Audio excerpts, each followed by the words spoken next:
Hi, I'm Pat Halpin, and welcome to Meet the Leaders. I've been joined by Brookhaven Town Supervisor Ed Romaine. Supervisor Romaine, it's great to have you back on Meet the Leaders. Good to be back. You know, you run for re-election every 2 years, and a year ago, when Newsday endorsed you, they said that you are the most effective town supervisor on Long Island. Now, that's why I subscribed to Newsday. Well, I'm sure that made all the difference. It did. Your subscription, those prices have gone up. Yes. But that said, how did you feel about that? And I felt maybe I should retire before I go any further. quit while I'm ahead. I peaked out. But more importantly, when you got in there are a number of things that you wanted to accomplish. And you've got a lot of experience in government, but not town government. No. But you have a lot of county government experience, which kind of gives you a broad perspective. So here you are, supervisor of geographically the largest town on Long Island and by population in Suffolk County. What were your top priorities? The top priority, it's a top priority for any government, and you know this, the county executive, is fiscal stability. All issues of government are issues of money. John Kennedy once said the power of the budget is the power to choose. That's and if you don't exactly have right. money, none of the choices are good. So when I came in there, as you know, Supervisor Lesko, my predecessor, struggled because we were going through the recession. Yeah. He just got the short end of the stack because he came into office at a time where Long Island goes into recession a little bit later than the rest of the country and comes out a little bit later. And he was dealing with that, and he had deficits, and his bond rating wasn't that great, and he struggled with that. And I'm sure he tried everything he possibly could. So no criticism there. I came in, the economy remained bad the first few years that I was in, but my goal was to pay down debt and to start having a structurally balanced budget. I did that. Which means that your recurring revenues Right. are capable of paying for your recurring expenses. Right. We don't go to bond for operating expenses, and we don't spend money we don't have. Right. When you start imposing some discipline and looking at expenditures and drilling down, it's a time-consuming thing, but has to be done. You can get a handle on it. We were able to do that, and back in 2014, Wall Street recognized it. We got AAA bond ratings, which have been reaffirmed in 15, 16, and 17. And we continue to have a pretty good situation. And we continue to look at ways to pay down debt. And we set up a number of reserve accounts for future expenses. Like, we're going to close a landfill. We have a landfill reserve account that right now has $5-6 million in it, and by the time the landfill closes, we'll have well over $10 million, just as a potential against any unanticipated expenditures. So we have all types of reserve accounts for future expenditures.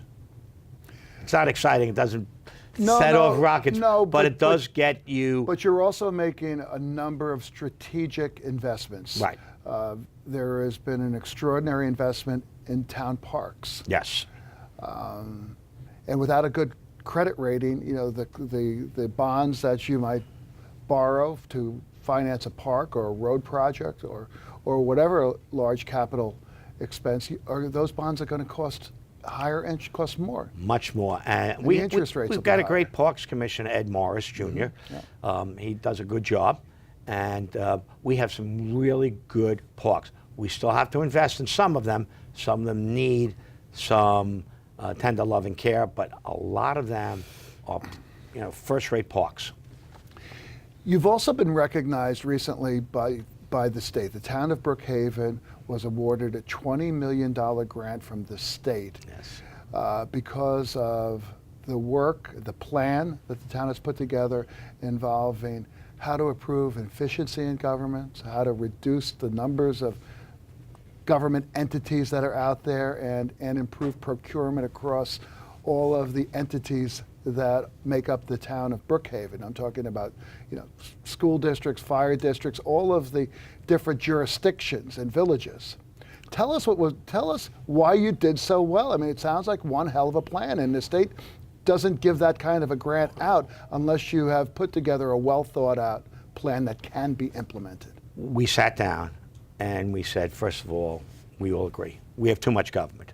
Yeah. Taxes are too high. what could we do? We don't have the ability to abolish governments. We don't have the ability to consolidate school districts or other entities. What could we do? Let's put together a ability to either consolidate those districts that we can. For example, we have erosion districts on Fire Island. We have 6 separate erosion districts. We're consolidating them into one. Let's sit down and see what else we could do in terms of shared services. So, for example, one of the shared services we have is we were the first town in Suffolk County to go with single stream recycling. That is a service we offer to other municipalities. Currently, the town of Huntington, town of Smithtown, the town of Southold, several villages, and several school districts in Brookhaven do single stream recycling with us, which means that they don't have to pay a carter, that stuff is shipped, and they get actually some money from that in some cases. So we're looking to expand that. For example, one of the things that we're building, and people say, why would you build a truck wash?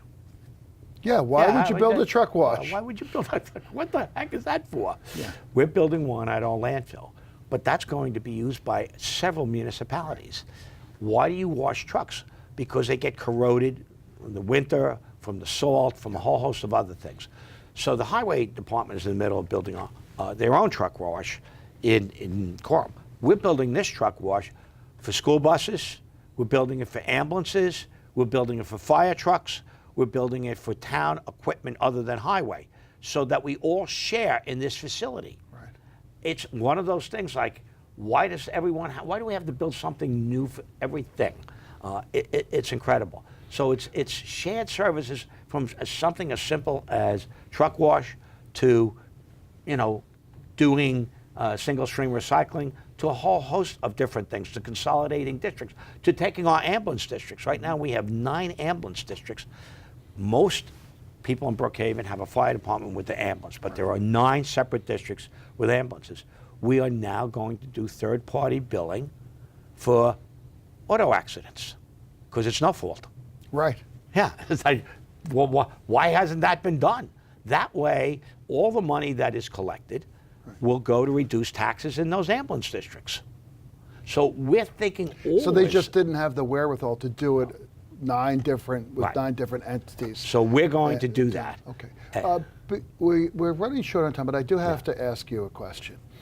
In Brookhaven, everybody runs council, supervisor every 2 years. Yes. Most towns, the supervisor has a 4-year term, and so do the Every council. town has a 4-year term for council people, and most towns for supervisor. Right. Why hasn't Brookhaven made that change? I mean, you seem Well, like to be in an election cycle all the time, and Yeah, you it's and terrible. I both know that not only does it take a lot of time and energy, but oftentimes good decisions aren't made in election year because of their concern. Election politics, is- in terms of decision making, is not always the best, and sometimes you do things in an election cycle that you later regret. Yes. We have a proposition that we're going to vote on to let the voters decide. Brookhaven used to have 4-year terms, but when we went to councilmatic districts, we're the only town with councilmatic districts, we did away, and it went to 2 years before I became supervisor.